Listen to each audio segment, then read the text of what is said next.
Okay, vi starter med lekseprøve. In Norwegian? In English. English this time. Yeah. Okay, welcome. We are the analysis giants. Yeah. This is part 3 of.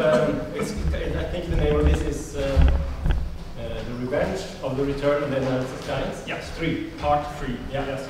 And we have made a big success in Vista Vision 2 times before. 2 great successes. We are very famous for our deep what do you call it? Deep digging and throughout a very reliable analysis of music. And we have our method is it's not really, we are a little bit critical of some of the modern pedagogical trends. So we don't use cassettes or CDs. No cassettes. No sounds at all. No LP recordings and things like that. No sound examples. I used a phonograph once, but I didn't successful very much because it was just a scratch noise. Yeah, we only use handwritten notes. Yeah. With and the manuscripts can be bought from us. It's 200 kroners for without signature and 200 for signature. With signature, it's 100. Yeah. Okay. And so, what are we going to talk about today?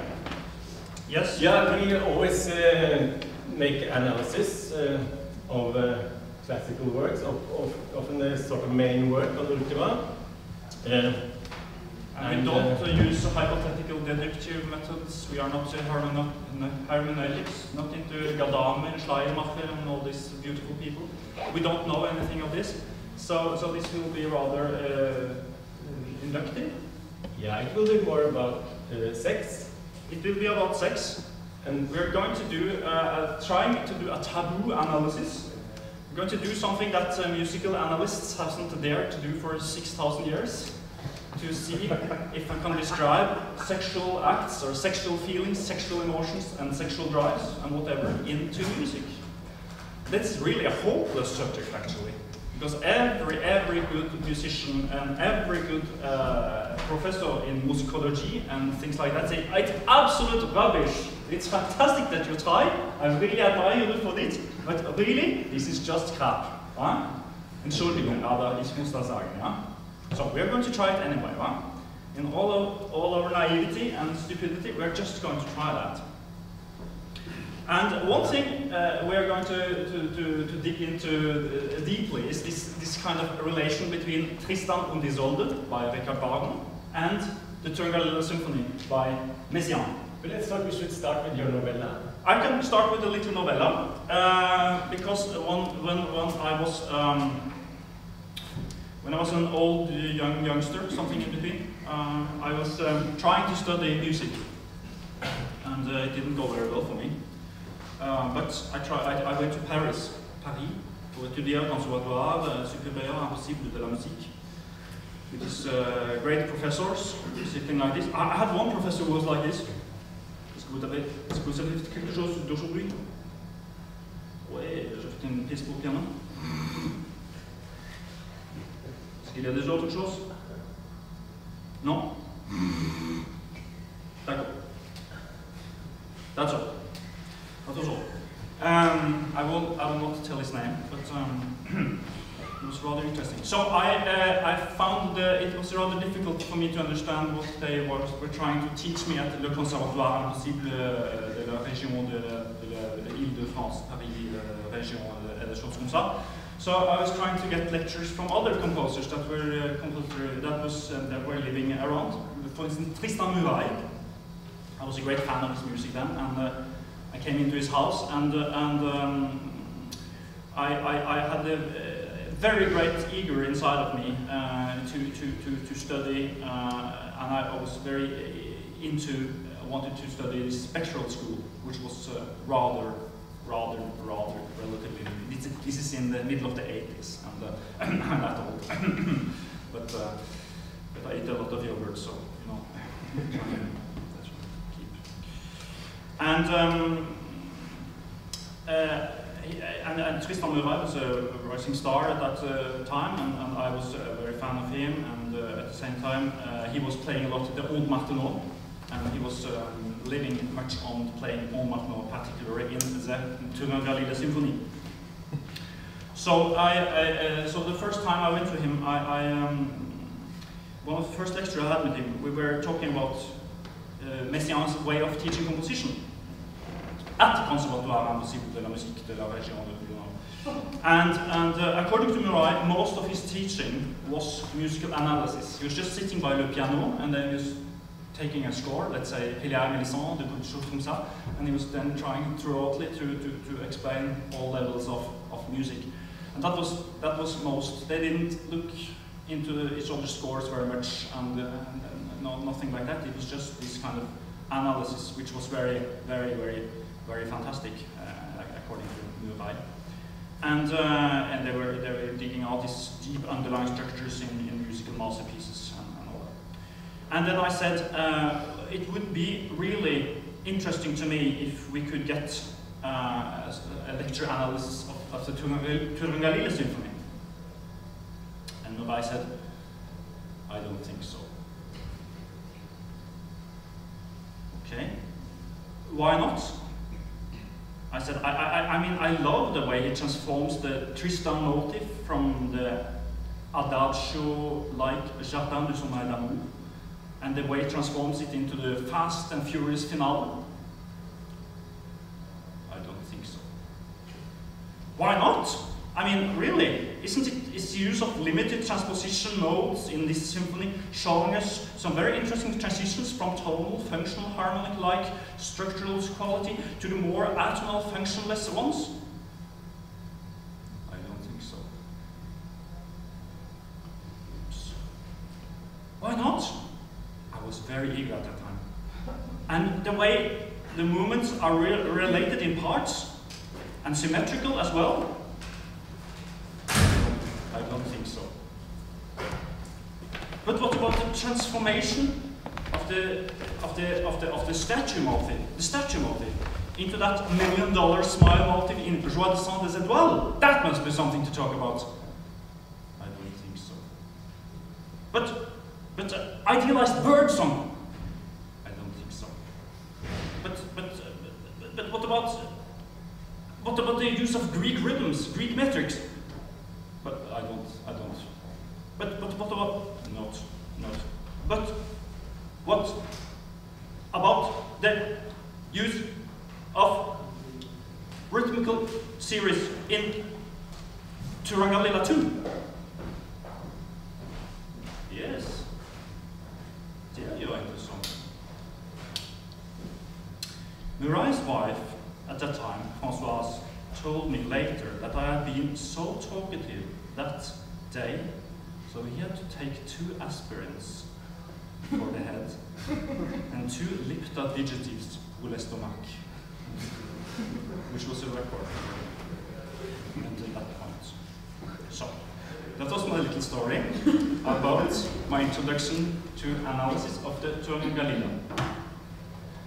Yeah, and of course, we have said everything that's not interesting by quoting Tristan Murail, and we are not naive analysts. Yes, we are. We are all the naive analysts out there. They can do what they want, but this has to start with the basic facts. 1933, Olivier Messiaen married the violinist and composer Claire Delbos. Claire Delbos. Yeah, and then it was a very happy marriage, apparently. I don't know. And Messiaen started this series of writing pieces that was closely related to his own life. For example, the love songs Poème pour Mi. And Mi is the sort of noun, pet name for the wife. And he also works with this Chant de Terre et le Ciel, where he even brings in his son, and he makes characterizations of all the family members, of the happy Christian family. Yeah, it's kind of parallel to the Symphonia Domestica by Richard Strauss, which we will quote later. Will we? Yes. We don't have time, we only have 6 hours, I think. Okay. But there is some sex in that as well, you know. Absolutely, and it's also musical characterizations of each of the family members. It's the son, which is the baby, time when he's crying, and his wife, who of course is very feminine and loving. And then it's of course the main person, and he has actually 4 themes, so it's a little more complex character. But Messiaen is totally into this, and aesthetically he sort of reacts to his contemporary, some of his contemporary aesthetical trends. In France it was a lot of neoclassicism, and he wanted a more emotional kind of thing. He even was part of a group who had this kind of program. And as I tried to claim, he used his life very directly. Okay, and then his wife is getting more and more ill, even mentally ill, I think. And she goes to a sanatorium. And this happens around during the war. And that is the Second War, the Second World War even. And at this, while she's getting sick, he's teaching at this, and he has all these famous students, and then this beautiful 17-year-old Yvonne Loriot is coming on the stage. Yes, and something happens. And what happens is kind of secret. Is it? Is it really? Or what kind of relationship? I tried to talk to experts at the opening party yesterday, and he said that he never dared to ask, did they ever, you know, do the thing before? Exactly.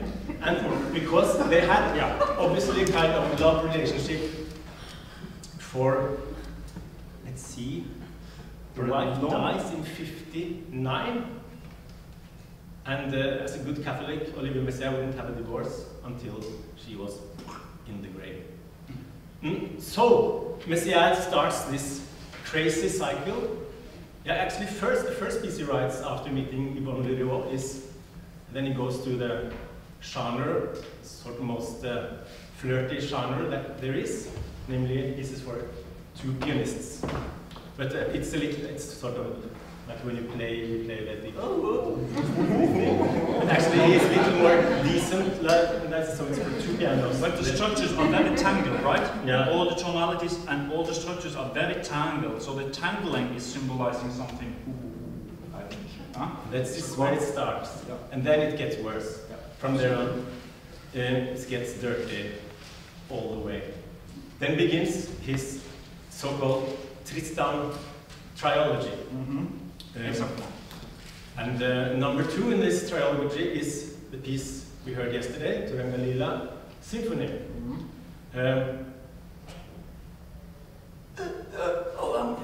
Yes.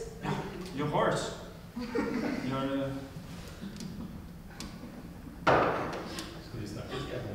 Skal vi ikke bare litt nå? Ja, sur quoi?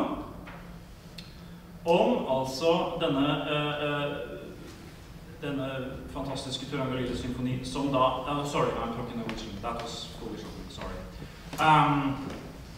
About this Turangalîla-symphony, which is in many ways very interesting, because it's an anachronism and it's full of influences from all kinds of cultural things. I mean, like Indian culture, Greek culture, ancient things, but as well as from soft music. I mean, like Glenn Miller and the early Mantovani and all these things. He has obviously been into that as well. And I often ask myself, why has he tried to get into those things that are, I mean, that Boulez later would call musique de bordel, it's brothel music. Why would he try to do that? And our wild theory is therefore he is trying to describe aspects of sexual feelings, emotions, and drives by this.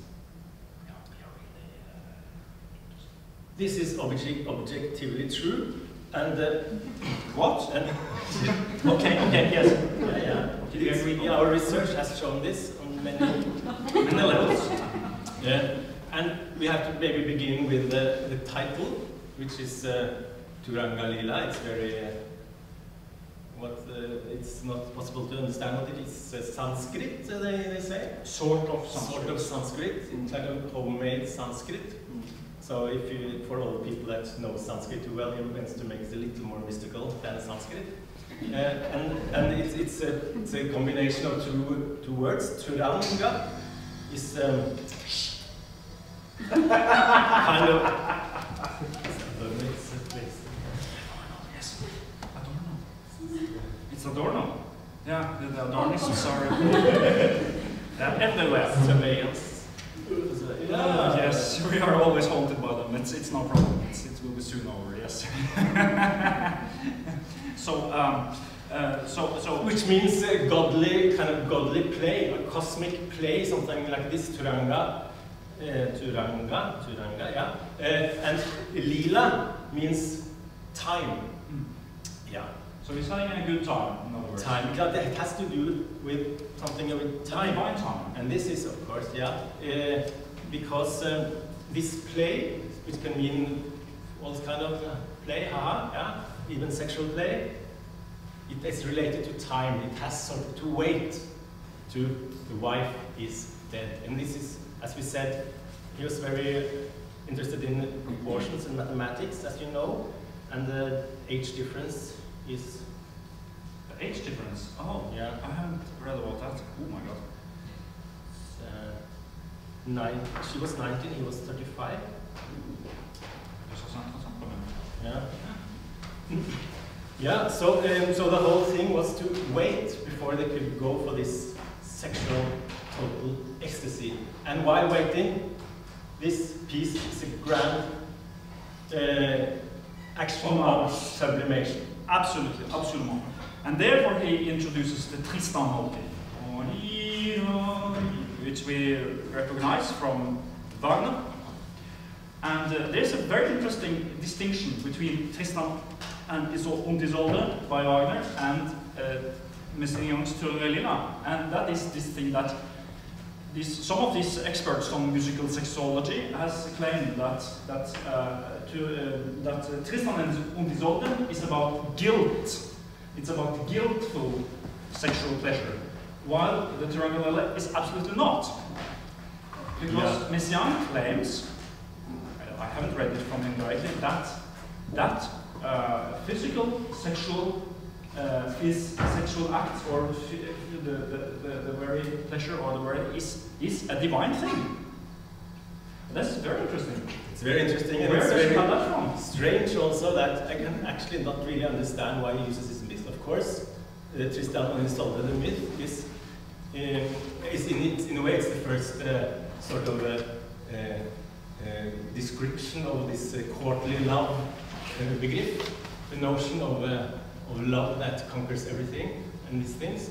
But of course, it's also the love that goes totally over all borders, that transcends the laws of society and marriage, and so it's of course a kind of big myth about adultery in a way. Yeah. Yes, it is. So why does he use this when the whole point was that they wouldn't do this adultery? Absolutely. And of course, in the old Tristan, like the way Wagner uses it and these things, it's coupled with the impossibility of this kind of love, the darkness of this, the whole second act of Tristan, the Wagner's Tristan, is in the dark. The sexual act is in the Marquis guilt himself. Exactly, and Tristan in French, of course, is related to tristesse. So it's a kind of sadness here, and it's also about guilt. So it's very interesting when Wagner actually goes to the pure nature he tries to describe in I think it's Nibelungen, where he has a description of a sexual intercourse in the beginning. So some people claim, I didn't claim that. In the beginning of Götterdämmerung, we have this really, really harsh opening.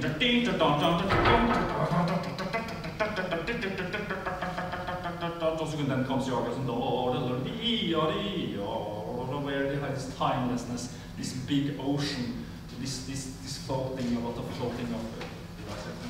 This is wrong, right? No, this is right, right? True. Okay. And the interesting thing with this famous second act of Tristan, this is again the Wagner Tristan, is that it's of course it's a long foreplay in this garden. They know that it's wrong. They know that King Marke, which is the husband of Isolde, he's sort of on his way, or maybe on his way, or something like this. And Brangén is guarding the two. But still they continue, and they really decide to just go for the irrationality, go into the darkness. Tristan says something like, "O sink hernieder, Nacht der Liebe, vergessen, dass ich lebe, von der Welt mich los." Altså, løs meg fra verden. Det altså English. Det var tysk, det. Løs mich auf der Welt, aber you said it in English. Yeah, free me from this world. So it's really, this is pure Freudian death drive. They seek the catastrophe by ecstasy. They use heroin to have this last pleasure, but they know it's dangerous. And Tristan says, in these beautiful alliterations of Wagner, banne das Bangen. Banne das Bangen. Ban the banging. Ban fear. No fear, just go, yeah. Okay, let's compare this, because we do a lot of comparative analysis in our analysis giants. Yeah, we are very famous for that. And, because Messiaen, of course, has a totally parallel movement to this act. It's the jardin. The sommeil d'amour. I never learned to say it correctly, even though I practice it always. But it's the garden of the lawless. Should one say that? Jardin de sang. That's another movement. That's another movement. That's the other one. Yeah. I'm sorry, we're not. That's the fast one. Because this is the slow act, and of course, as I remember, it's really Messiaen has to also slow down things. In the jardin, which is the middle page section, like in a porn magazine, you know, you have the middle pages, which is, you know, the great, you know, this. Yes, it's exactly like in the Turangalîla-Symphony. The middle pages is the Jardin de Sommeil d'amour, which is this absolutely very, very slow, almost timeless, and let's say kind of he's just trying to grasp the moment into one long timeless structure, and it has this very what should one say? And that is something he's trying, and absolutely, I guess that is something he's been inspired from Richard Wagner, because he always ends all description of sexual acts in Wagner start always very violently, like the Venusbergmusik. This tunnels of where you have this thing, and then it goes slower and slower, and then it's trumpet up, and then it comes in, and it goes slower and slower and gets more and more mushy into this kind of very, very tight string textures. You almost give up, and then the curtain goes up, and you're still in the Venusberg, which we have been for a very long time. But and also in the Symphonia Domestica by Richard Strauss, where has this fantastic description of sexual intercourse that actually ends into sleeping between him and her, which also has this kind of very, very, very, very slow down, muted strings, timeless. The big exception for this in Wagner is exactly again the Tristan second act, where getting more and more heated, and it's endless, it's 45 minutes or something like this, grows and grows and grows and grows, and it comes into the Liebestod themes, in the end, and then happens what the philosopher Zizek calls very beautifully the most violent coitus interruptus in the entire history of art. Absolutely. Except then, because they are on the moment of orgasm, or right before, bang, then the husband comes in, and it never happens. So Tristan and Isolde never do it, actually. No, it's doubted very much that. Yeah. But let's assume that it's never really fulfilled. Exactly.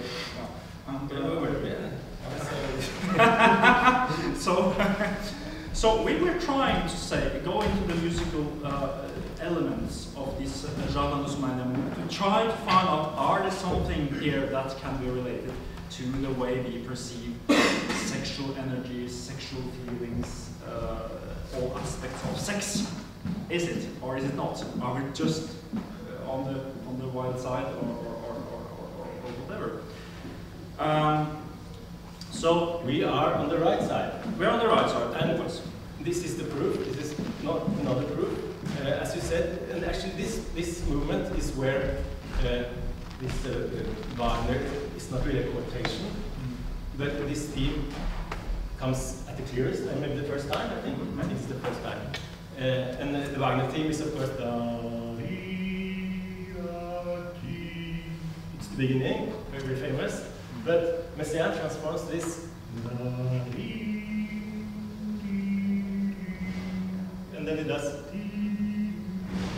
So the very famous total tension in Wagner, that's so famous and often as used as a kind of a signifier of the beginning of the end of tonality in Western classical music. In Messiaen, it's sort of restored into a kind of static field with use of his modes and blah blah. But he's no longer pulling in a direction. It's just standing into that mood, in the mood to quote Glenn Miller. Yeah. Because there's actually an interesting analogy to Glenn Miller here, actually. Yeah. Which I will. But then there's also the key of this, which is an F sharp major. This kind of very, very lot of crosses, and that has been used by also a lot of romantic composers like Liszt and also Wagner, of course, to describe this kind of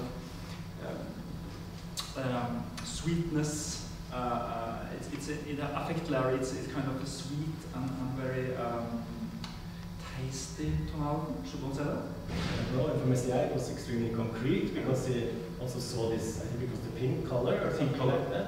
Which is interesting in this key. Because Scriabin ends his commentaries in this F sharp major chord, which is purple to him. Okay, yeah. We're talking about synesthesia here, you know, these people's abilities to associate colors with tonalities and things like that. And both of them had it. And there's also an interesting thing because Paul Dukas, which was the teacher of Messiaen, had been plowing a lot into the works of Scriabin and was also interested in the synesthetic aspects into the opera Ariane et Barbe Bleue, which was an opera that was very appealing to Messiaen, and also has this kind of guilt erotical problem as his, where he has this kind of jewel scene, the Edelsteins, this kind of gem scene, which also has this kind of very long stretched music structures, and also using very much of the same tempos that Messiaen uses in the Jardin de Sommeil.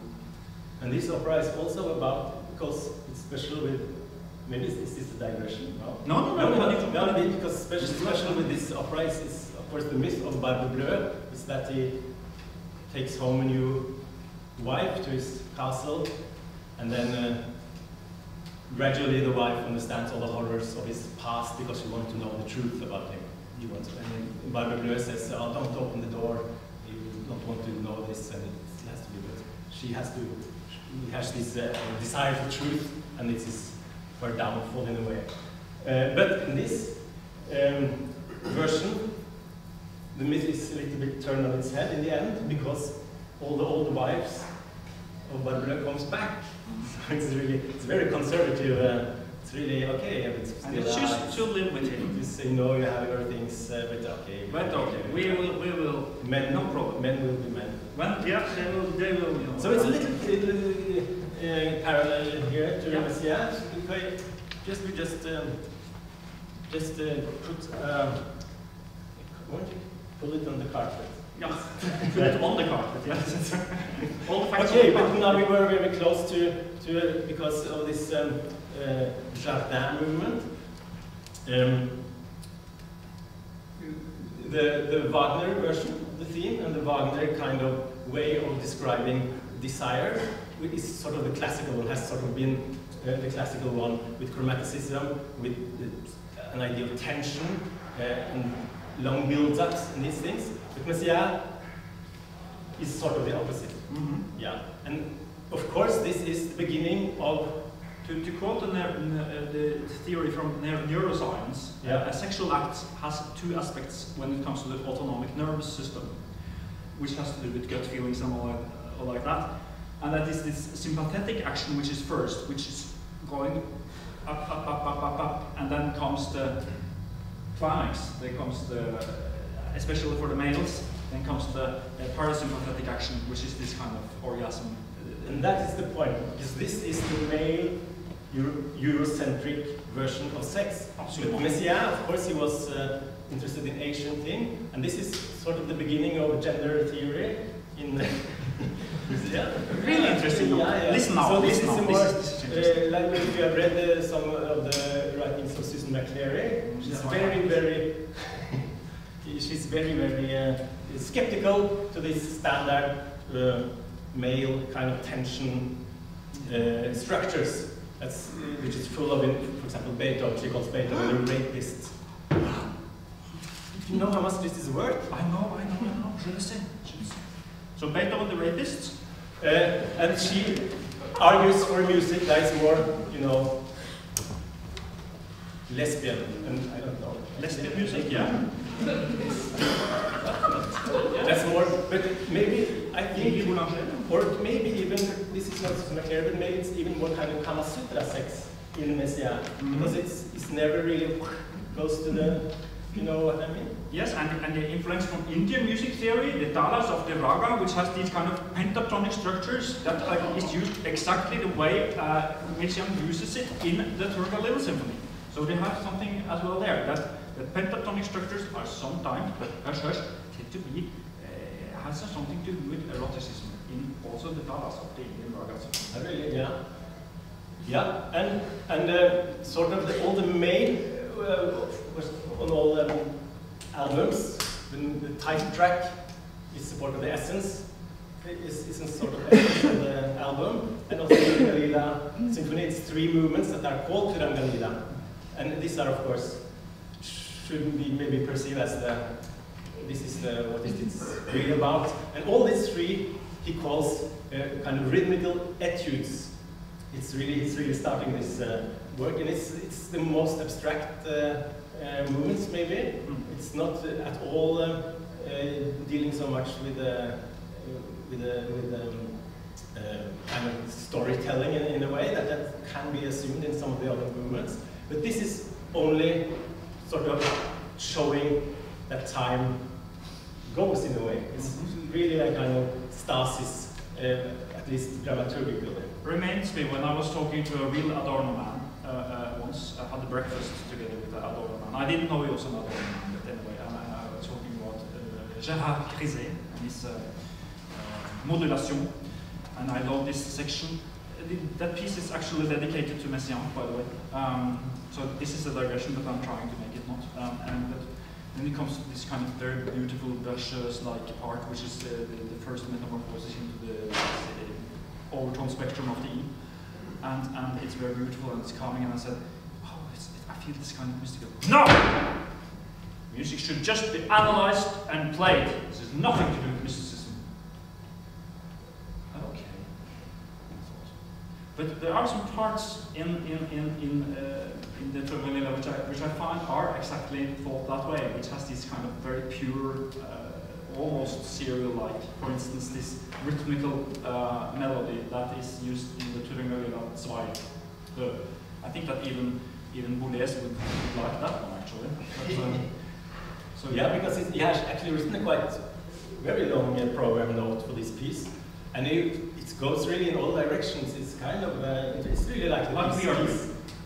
What? Like we are. Yeah, maybe. Yeah. It's really like the piece itself. It's of course considered very unclean work. It goes from Hollywood to rhythmical etudes to using Asian influences and blah blah. And also on the formal level, it's really on the one hand, as we mentioned, it's really focused on this statical, just blocks of sound and collages, quasi-Stravinsky. But on the other hand, it still has this weight of the Beethoven symphonic tradition. And suddenly it comes kind of, oh, what the fuck I do kind of development. After all, yeah. And goes into early Mantovani orchestration. Oh, also in the Tower of Vice, yeah. So he must. I am absolutely convinced that he must have been listening to the earliest attempts of Mantovani from the late 40s to do this kind of very soft strings, very Mantovani mixes strings on different, which actually Messiaen did before Mantovani also. For instance, in Ascension, where he has this kind of string group playing with alt mutes in the mezzo forte, and he has the entire string orchestra as a background playing piano with mutes, getting this kind of schlocky space effects that Mantovani was such a fan of. And also this kind of soft music approach that was anticipated by Glenn Miller and these people. And we have to keep in mind that the Schillinger was a kind of professor. He was the teacher of both Glenn Miller and of George Gershwin and a lot of movie composers, and he also had this kind of approach to formalize music, actually finding a system for how to compose, which is at the other hand based on mathematics. And for some unknown reason, I feel that Messiaen must have been a little bit attempted by that in a way. That was a weird digression. Sorry, I'm very sorry. So back to the main.